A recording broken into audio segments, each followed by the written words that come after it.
today. And while doing, I'll mention something where we were yesterday in our talks. When Mother Dear Lalita mentioned hearing or knowing about the prayojana. One should know the higher goal of life. Something what you said, do you remember what you said? Yeah, I just asked if it was a meaningful thing that the recital of Srimad Bhagavatam is in Saint Avas. No, not that. You said about later about one should know what is the goal. You didn't say? Okay, yeah. Something I mentioned then. Yeah. Left a lingering thought. So there is the understanding that one should have an understanding. Otherwise, how can you expect to reach your destination? And communally speaking, worldwide, there are certainly many devotees who only have the most general idea of what the highest goal of life is. Prema Pumartha Mahan.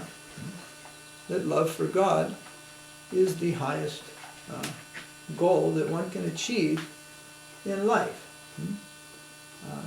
Generally, the massive population will tell us money is the goal. Because if we have money, we can have everything. But those who have money, lots of money, they will tell you power. Power is the goal.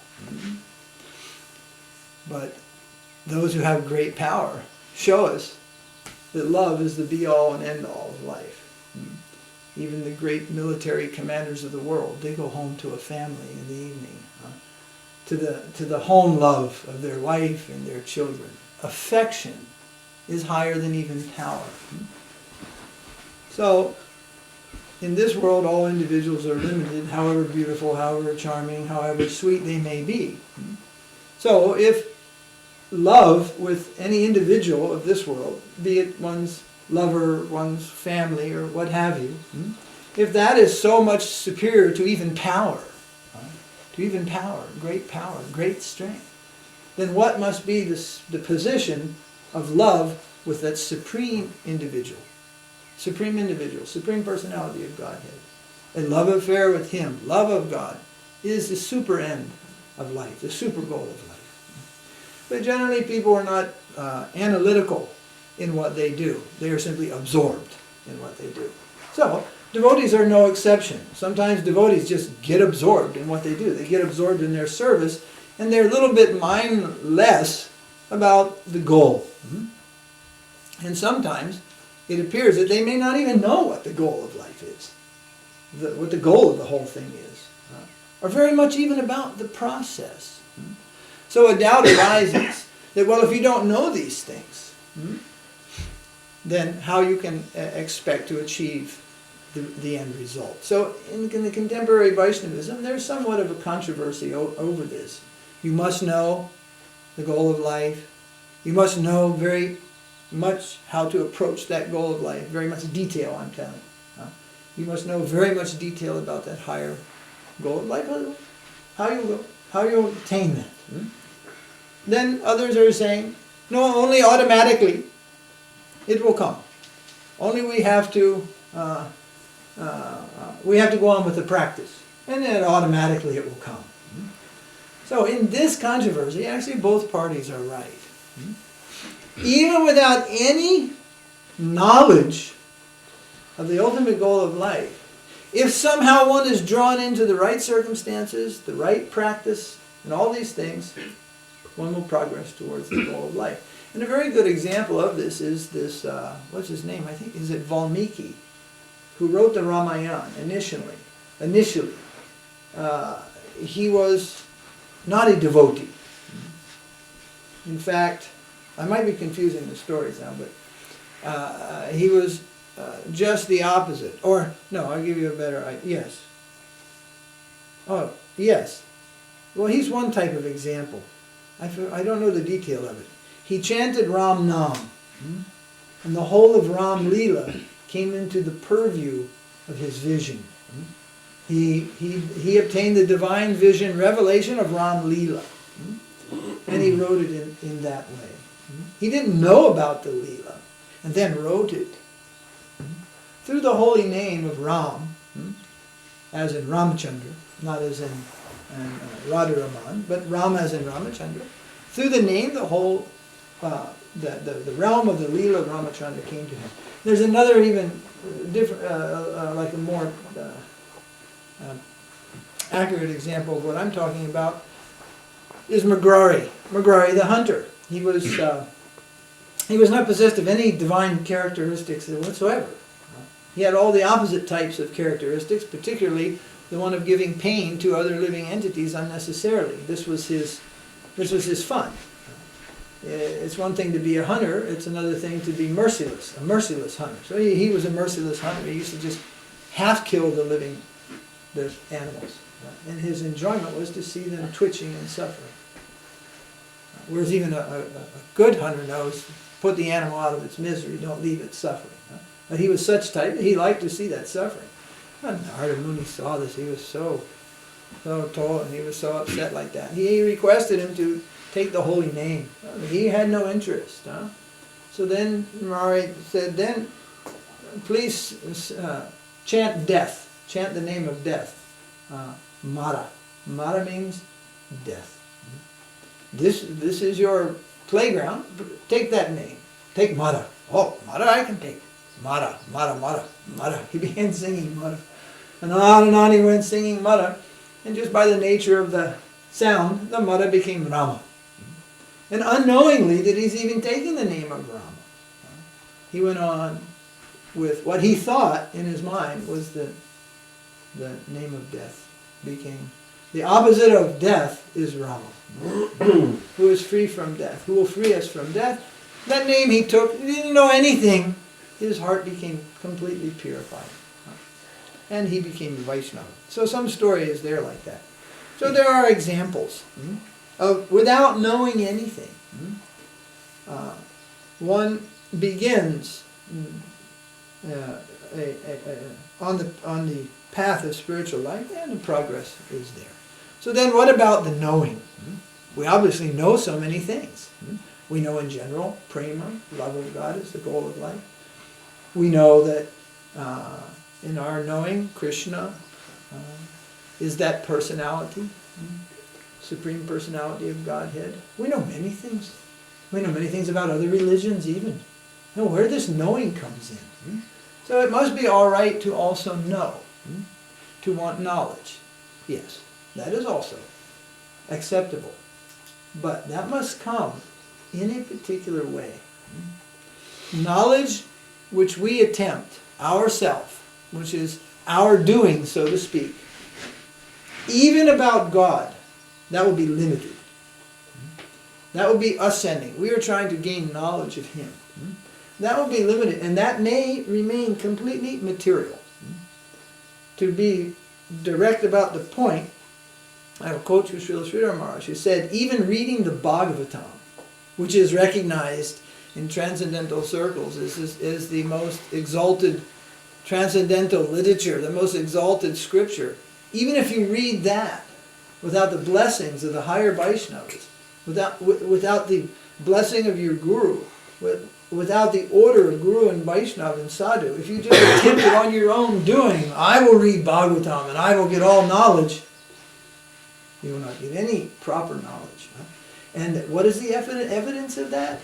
There are just hundreds and hundreds of readers, literally thousands of readers of Bhagavatam in India, and hundreds of speakers of Bhagavatam in India.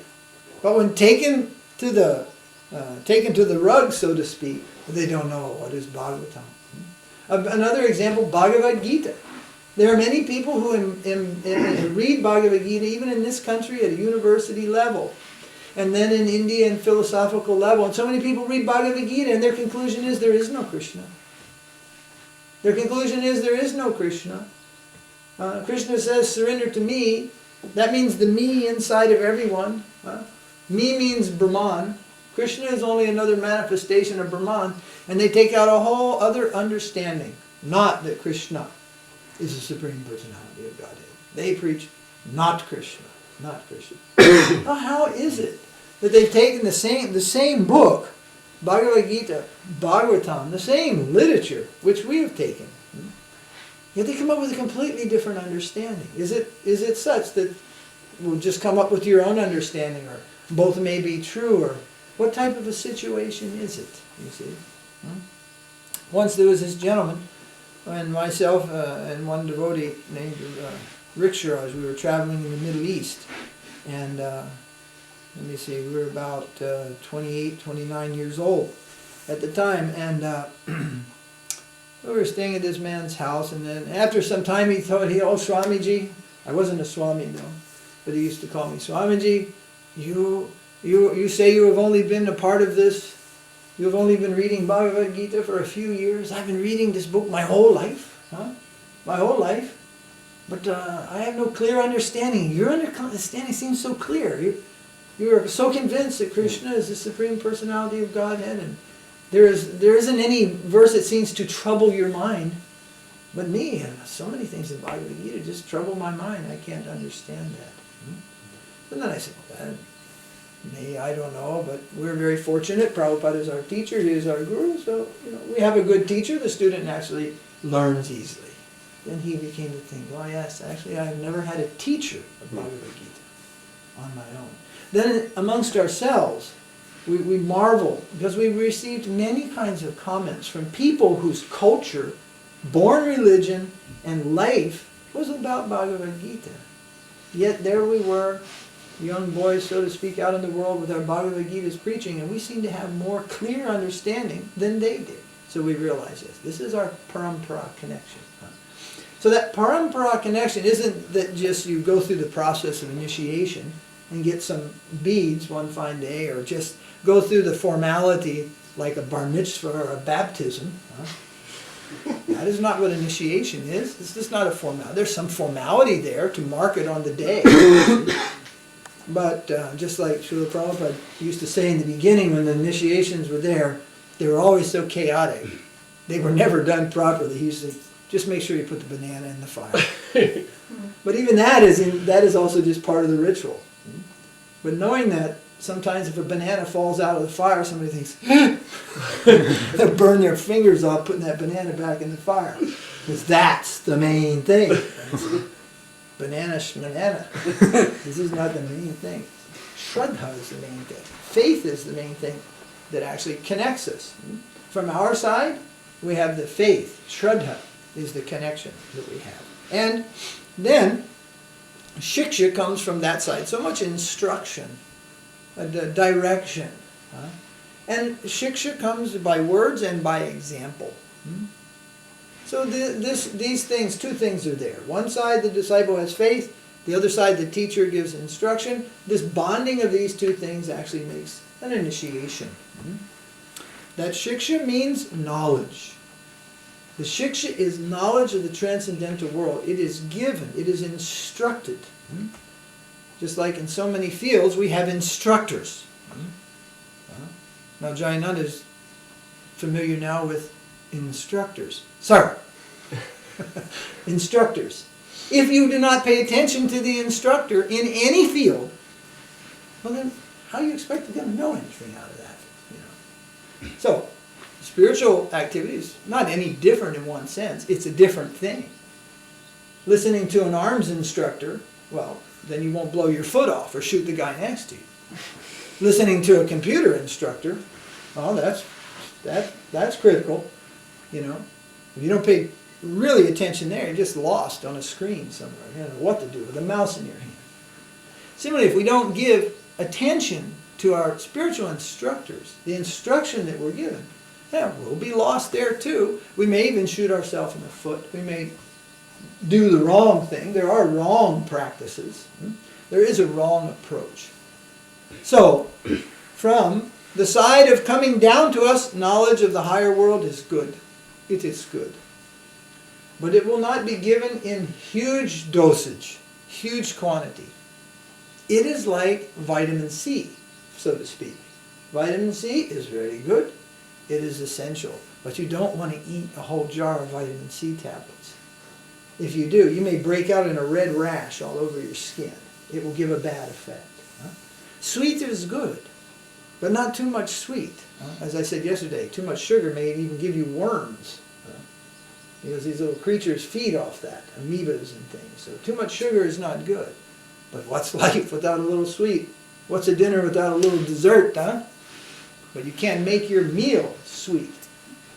But in Ayurveda it said little sweet at the end of a meal, that's the final touch for digestion and well-being, peace of mind. Food gives us peace of mind. That's why people in anxiety overeat.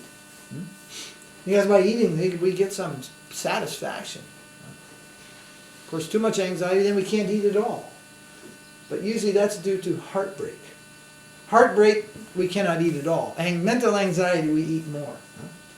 Anyway, life is a science. Everything is a science. Everything has detail. Everything has understanding. So the knowledge which we get under spiritual guidance, that will help us in our progress. Knowledge of the higher world, that knowledge will come to help us to approach the higher world. But simply knowledge for knowledge's sake, gathering on our own, may produce many of the opposite things. For example, pride. There was once a boy I traveled with, very young. So one day I was trying to remember a sloka. As you all know, I'm very poor at memorizing things.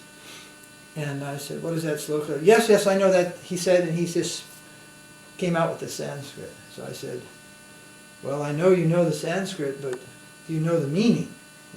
The meaning means, you know what this is all about, what this means. Can you practice the sloka? It's one thing to say your sloka. It's another thing to put it into practice. So what is real knowing? You come in and we go, oh, the house is on fire, the house is on fire, and somebody says, I know it, and I sit down, right? Or you say, well, I don't know where your knowledge is at, I'm getting out of here, and we escape, out the fire escape.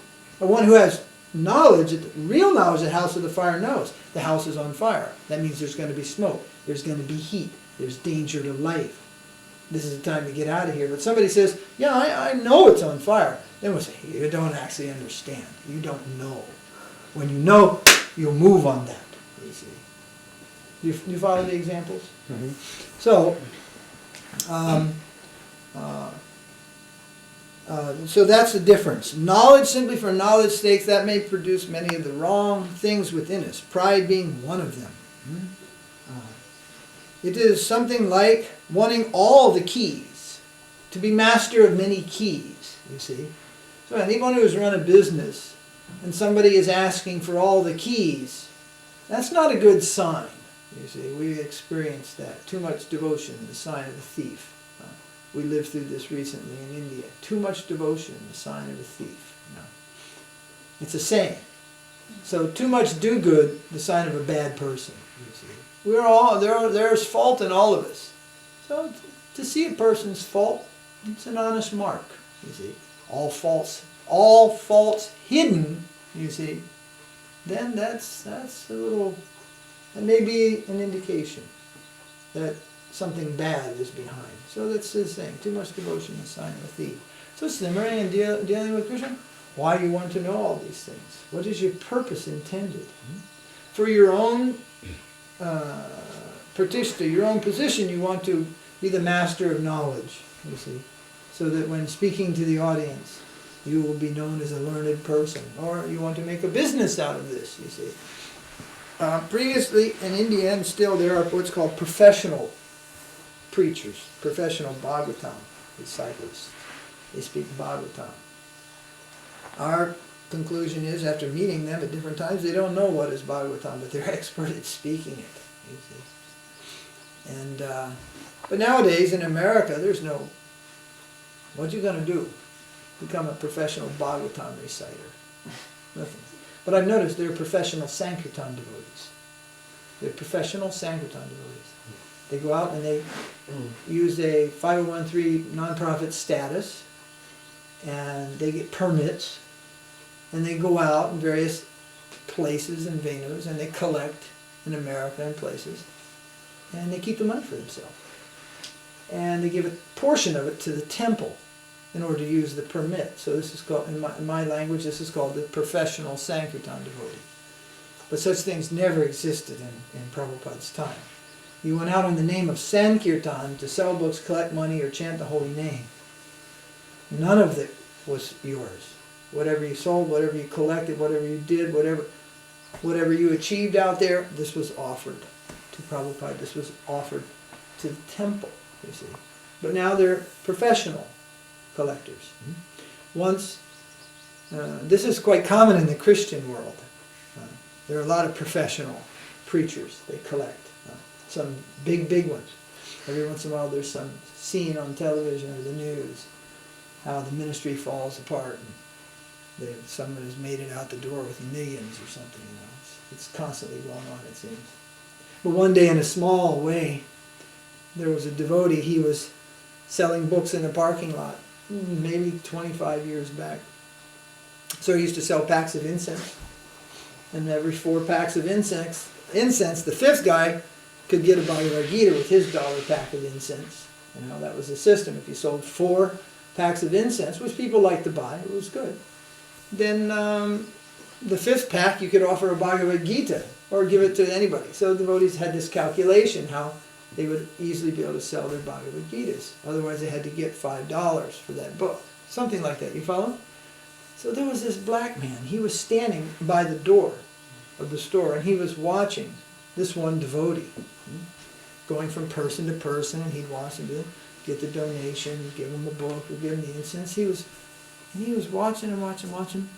And then finally, that black man, he approached the devotee and he said, "What are you?" And he had a strong southern accent. And the devotee said, "I'm a preacher." The black man looked at him and he said, "You don't look like no preacher. But by the way you talk the money out to people's pocket, I say you're a preacher." This is the standard of a preacher. You collect the money from the people. So the professional preacher is there. There once was another man. We used to make fun of this. He happened to be a black man also, and he had his own churches through the South. And he would come in a pink Cadillac convertible, and he would have 2 beautiful ladies with him. And he would have gold watches and many rings and chains. And in his sermon he would say, "Now you want to be rich like me. You want to have a car, a beautiful car like me with beautiful women in the car. Now why you don't have it? Because you don't give your money to God. This is your chance. You give your money to God. He'll give you the things like He's given to me. Now we're passing the baskets now." And everybody just fill those baskets thinking in the end, but he's got the money, the girls, the car, and the boot, lock it up, see you next month, and he drives away. So he would just talk that money. You see. Professional preachers. No, they are not really preachers. You see. It's like the word bogus guru. There is no such thing. It's just something we've said. There is no bogus guru, you see, actually. These two things don't come in the same sentence. It is or it isn't. But it's not a bogus good one. Anyway, it was something Srila Prabhupada said. No such thing. So either is or isn't. So then the knowledge, the question was about knowledge. If knowledge is our own acquisition, it will not serve to further our spiritual advancement. If knowledge comes down to us in Parampara by the grace of Guru, Vaishnava, and Sadhu, then we should not turn a deaf ear to that. We should not turn a deaf ear to that. There are some that think, don't hear anything about anything higher. Don't hear anything. And that is a misunderstanding. Hear from the right source and don't demand.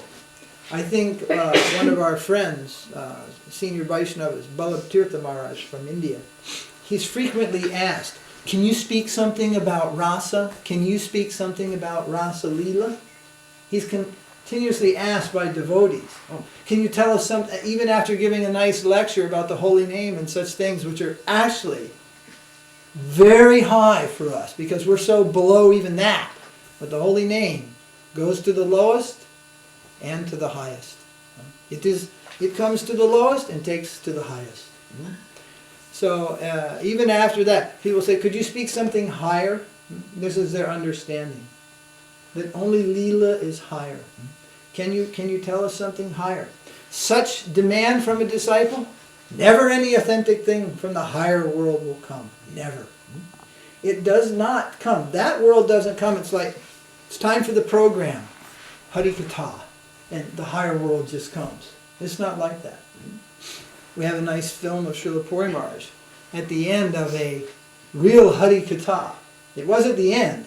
It was right in the middle of real Harikatha. That means where the energy of that world descends to the speaker and the floodgates are open, and just listen close. The information is coming.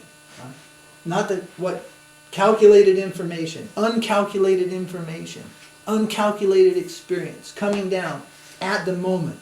The ultimate be here now situation.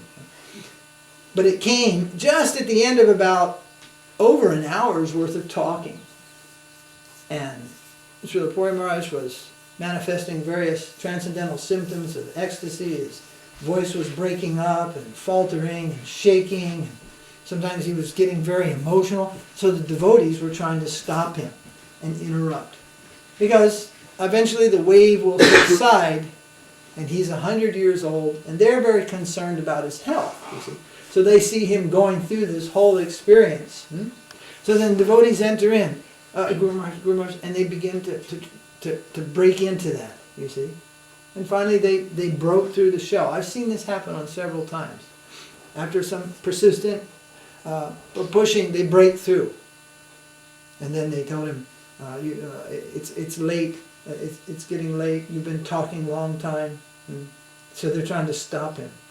In this one particular incident, then he stopped and he looked, and it was quiet for it seemed like a long time. And then in Bengali he raised his head and he said, Harikatha does not come and go like a theatrical performance. And he was disturbed that they had penetrated his barriers and shaken him back to this world. He wasn't at all concerned about his health. This is health. This is eternal life. This is where I want to live forever. You want me to just stay down here. Now the disciple, he has this mixed emotion. He's torn between so many things. But the Guru, nonetheless, will give the instruction. It is not a thing that it will just come. Now is the time for ecstasy. Let's have an ecstatic kirtan, someone will say. Let's have an ecstatic kirtan. Actually, what you should say is, well, let's try. Let's try to have an ecstatic kirtan. You just can't have an ecstatic kirtan. Ecstatic kirtan might just be youth, you see. And I also add, a really sweet mellow kirtan just might be your old age. Might not be the mellow of the holy name at all. There are many professional singers. They are very, very sweet, you see. It is said that Gorkashore Das Babaji, when he adopted the mala, whether it was a rag just tied in knots, that was one of his favorite. He used to just tie rags, just rip up old dhotis and tie them into knots, right? Because you've seen devotees are very into their beads, round ones, shiny ones, dark ones, special shaped ones, everything. Well, that's another Maya. Of course, that's better than chasing the Maya of the world in one sense, but another Maya. He just used to tie up old rags in a knot and have bumps on the rags. And he'd chant. That was one of his favorite malas. Well, when he took up the mala and took up the chanting, until he got the darshan of the holy name, he wouldn't stop chanting. He would sometimes run for a better part of a week, non-stop, day and night. Now someone would say, but Krishna is non different than his name. So, as soon as he chants the holy name, it's there. It's like, yes, but Krishna is playing hide and seek. The name is Krishna, and that's why he took up the name, you see. But within the name, Krishna is keeping himself behind a little bit in the shadows. And he may give his darshan, he may not. Now the insistence, a particular type of insistence, a particular type of hope, the devotee, I cannot live without your darshan, I cannot live without your presence. And until Krishna revealed himself, he wouldn't leave the name. And he would sometimes go days without sleep, food, or anything, taking the holy name.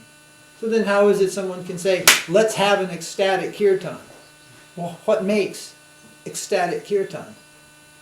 It is not our doing, it is His doing. If He chooses, He may come and be present in our kirtan. Or He may keep Himself in the fog. Actually, we're in the fog.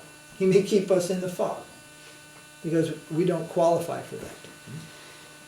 So again, it comes to this. Qualification is the necessity of every jiva. Adhikari. Adhikari means qualification. This should be our plane of concern. And that does not go to others. What's others' qualification? It really doesn't matter. And how can you really know? There's so much can be hidden from you. The real plane is our individual adhikari qualification. We have to hanker for self-improvement, and then knowing the process of self-improvement. This is sambandha gyan. Knowing the process of self-improvement will lead to the perfection, and naturally also. So rather than it is not that being mindless of the prayojana is the problem.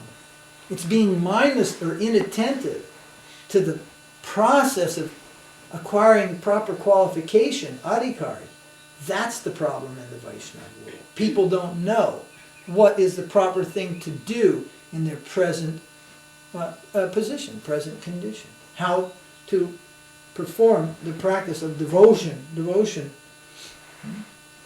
Like one devotee was recently asked of one of the older Sankirtan mothers in the Hare Krishna movement.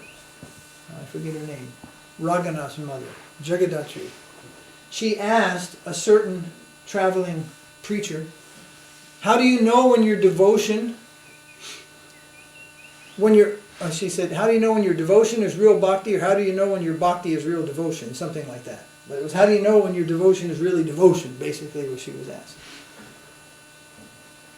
Then he said, he gave two parts of the answer. I forget the first part. Then he jumped to the conclusion. He said, when you can take the betel nut from Radharani's mouth and put it in Krishna's mouth, then you know you have real devotion. If that person said that in my company, I'd tell, get the duct tape and wrap it around this boy's mouth. I don't want to hear him talk for a week. And stiff a bar of soap in there before you tape it up. Let him chew on that for a while. Because that is not how you know if you have devotion. The real answer is, for the older devotee, that the more genuine devotion you have in your heart, you will feel that you don't have any. But at the same time, you cannot give it up, you see. In the lower stage, a person goes, I don't have any devotion. I'm going snowboarding up at Bruntley. And they do something else. And the answer is, that's right. You don't have any devotion. You gotta, hear some other thing. You gotta understand what human life is. There's so many things you have to do to even begin devotion. But if you have devotion, you have a similar feeling as the young lad or young girl who says, I don't have any devotion. I'm not interested in doing this. You see. You have the same feeling, but the difference is you can't stop. It's like the person that's got the bad sweet tooth. It says, I can't. I say, well, how do you say that? In other words, they know it's not good for them. Or like smoking. They know it's not good for them, but they can't give it up. You see, they know this is bad. This is not good for my health. This is going to kill me. And they just keep going on. It's like that. You see. You understand the example? So, the answer is, how do you know? How does devotion, how does love show itself? It doesn't show itself, it hides itself. The more acquainted we are with it, it hides itself. Bhaktivinoda Thakur has confirmed this, Sridhar Maharaj has explained this, our Prabhupada has told this. That other answer is the Sahajya answer. And then the answer is, well, you obviously have no devotion, so why should we listen to you talk? Because you're not able to do that anyway, are you? So why should we listen to a fool? Do you understand? Why we listen to you? If you're saying devotion means we can do such activity, then you have no devotion. Because you can't do that activity. So why should I listen to somebody about devotion who has no devotion? But if you tell me the right answer, and that answer will be, you will say you have no devotion, but you can't give it up. You're grasping the lotus feet of your guru as your life and soul. You can't give it up. Then I will, what more you can tell me about devotion? I know you know devotion. It's like once we went to see Srila Puri Maharaj, we asked him a question about the holy name. You know what he said? He pulled his beads up and he said, I'm chanting, I think he said 70 something years, but unfortunately I cannot chant properly. And we were just like, what more can you tell us about this process? What more? It will be there. That was wealth. But there may have been somebody a little back thinking, guess I don't want to learn from him. He's been doing it 70 years and nothing happened. I'm going to go find somebody who's fired up. There was another sannyasi who was asked, how long you were chanting purely? He said, from the very beginning. Since the first day. And asking Srila Puri Maharaj at 100 years, when he's been chanting the holy name for 70 years, and he's giving us another feeling. And that feeling Mahaprabhu is given also in Shikshastakam. I have no love for Krishna, he says. Mahaprabhu says, my tears are a false show. I have no love. I don't know what is love. But one can lip service the right answer also. One can lip service the right answer. Just like, what's the difference between a Rasika and a Sahajiya? The difference is a real Rasika gets angry when he sees the higher topic being misappropriated in any place, any circumstance, by any people.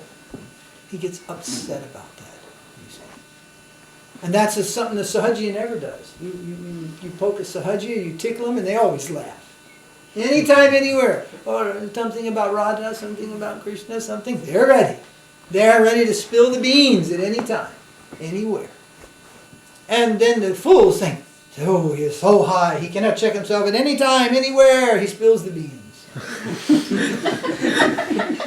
We say, yeah, and that's what you do, you pick up beans. Only beans. Once Srila Maharaj was just asked to explain what's the hexagonal figure of Krishna's abode, and the devotee surely had in mind, like, it's a hexagonal means how many sides is 6? 6. Okay, how do we draw a 6-sided figure and Mathura's over here or Vrindavan's over here? Something like that was in their mind. Hexagonal means some geometric figure. So how does that relate to the lotus like this? I mean, how many petals are here and there? Something like that. Because Srila Maharaj's realized soul, hexagonal figure is not a geometric shape to him. It's the Lord's domain, his inner abode, his dwelling place. And just hearing that, and then he said, I'm sorry, we are not allowed to go into detail to describe the Lord's intimate Leela. And then he gave a long lecture that was entitled Fools Rush In, Where Angels Fear to Tread. And later we published a book, Follow the Angels. Fools rush in, where angels fear to tread. So don't follow the fools and rush in. Follow the angels. They fear to tread there. Don't rush there. Don't try to jump there. The whole secret that was brought down to us in the line of Srila Bhaktisiddhanta is when you are qualified, irresistibly you will be taken there. You don't stand a chance. It'd be like the FBI, the ATF, the CIA, the CBI, and the KGB coming to get you all at once. You wouldn't stand a chance. So when you're qualified, the agents of that world will come down for you in such a way, you don't stand a chance to remain here in any situation unfavorable. They will capture you wholesale, right down to every atom of your existence. And then hopefully they keep you here for some time for us to marvel that such a thing is possible, before they actually take you into that transcendental world. No necessity to do anything other than become qualified. That is a secret. And Saraswati Thakur told in a simple language, those who say they are the highest, they are the lowest. Those who feel they are the lowest, actually they are the highest. This feeling is so important, the humility within.